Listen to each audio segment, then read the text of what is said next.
Goan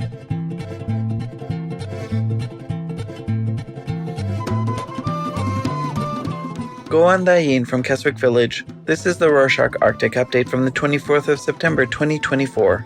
A quick summary of what's going down north of the Arctic Circle. Russia continues to threaten the safety of the Arctic. On Friday the 20th, Sergei Lavrov, the Russian foreign minister, told Russian state media agency TASS that the country is, quote, fully ready, end quote, for a conflict with NATO in the Arctic. Lavrov said that his country has seen NATO increasing its own militarization of the Arctic, and in response, Russia is preparing to defend its military and political interests in the far north. This week has also seen many other nations commit to new levels of Arctic defense. The governments of the UK, Germany, and the US all announced Arctic defense plans and strategies specifically designed to counter threats from Russia. The UK foreign minister visited Norway on Wednesday the 18th and confirmed the two nations will be working more closely together in securing the North Atlantic. The U.S. Air Force held a joint meeting on Tuesday the 17th between the air forces of the U.S., Norway, and Sweden, in which they discussed a multi-pronged plan to counter Russian threats. On Thursday the 19th, the German government published a new Arctic policy in which the country said that the two greatest threats to the Arctic health are climate change and Russia. The plan strengthens Germany's support for NATO allies in the north. Environmental threats to the Arctic are just as dangerous as military threats. On Thursday the 19th, the Greenland police revealed that a ship had sunk near Nanortalik in South Greenland. Thankfully, everyone on board was able to be evacuated safely before the ship sank, but the police confirmed the ship contained about 20,000 liters of diesel fuel. Greenlandic authorities are working on-site to prevent the fuel from spreading. Greenland is very vulnerable to climate change, but its government is finding unique ways to benefit. Wired magazine reported on Thursday the 19th that the Greenlandic government has granted a license to the Arctic Water Bank, a new startup, to build a dam in southern Greenland and collect glacial meltwater to sell around the world. The company believes that countries lacking freshwater will be eager customers. However, this is not the first attempt to collect and export water from Greenland. According to the country's government, there are 18 licenses for collecting and selling water in Greenland, but the costs involved have been prohibitive to making any profit so far. Northern countries are all trying to develop their Arctic regions, but its remoteness has been the key challenge to progress. The Grays Bay Road and Port project in Canada looks to change that. On Wednesday the 18th, the CEO of West Kitikmeot Resources Group, one of the project's developers, announced that the estimated cost of the project, which aims to revolutionize transport links from the remote Nunavut region to southern Canada, has almost doubled. The new projected total cost is almost $750 million, and 75% will have to be covered by federal funding. The project is still in the planning stage, but the costly endeavor could eventually make travel to far northern Canada easier than ever before. Elsewhere in Canada, progress is being made to recover from past mistakes. On Wednesday the 18th, Dr. Joss Reimer, the president of the Canadian Medical Association, delivered a formal apology for its role in past and ongoing harm to Indigenous people in Canada's health system. She acknowledged that Canada has failed to address anti-Indigenous racism and that the health system has a 150-year history of abuses against Indigenous Canadians. Dr. Reimer said that with this recognition of past failings, she hopes trust and support can be built between all Canadians. In other news, Indigenous Alaskans are reliant on salmon for their nutrition and economy, but the vital fish has been in annual decline for many years.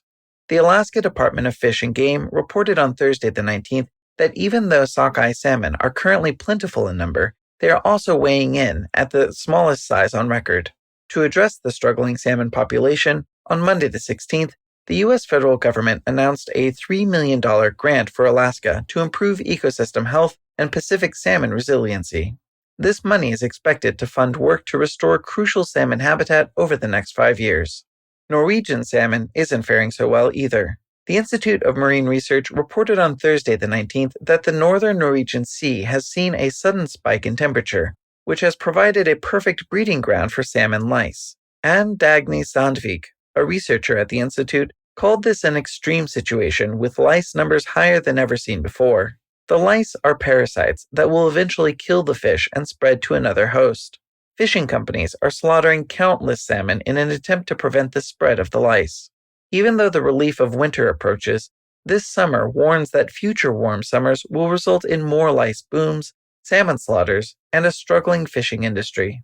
In more hopeful news across the border, the Swedish Energy Agency reported on Friday the 20th that it is investing over $100 million into a state-of-the-art low-emission steel mill being built in Sweden's Arctic region. The mill, named Stegra, has been under construction for several years, but once running, it will be the world's first almost emission-free steel and iron production plant, as it will emit 90% fewer carbon emissions than regular steel mills.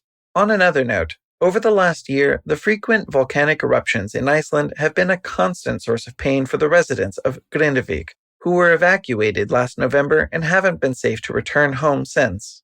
The Icelandic government announced in February that it would purchase the homes of any residents who wished to leave. Þórkatla, the real estate company set up to facilitate this, reported on Saturday the 21st that it had purchased about 900 of the 1,200 buildings in Grindavik. Þórkatla has no development plans for the town at present and offers buyback clauses for any selling residents as the whole country waits to see what the future holds.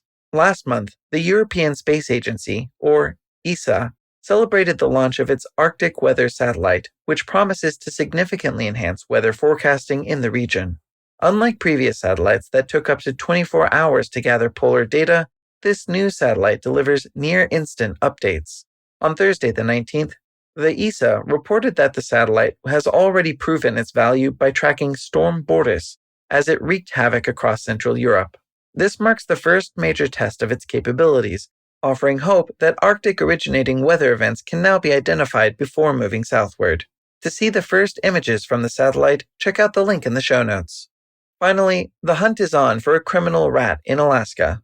The Associated Press reported on Monday the 23rd that in June, a single rat was spotted in Alaska's St. Paul Island.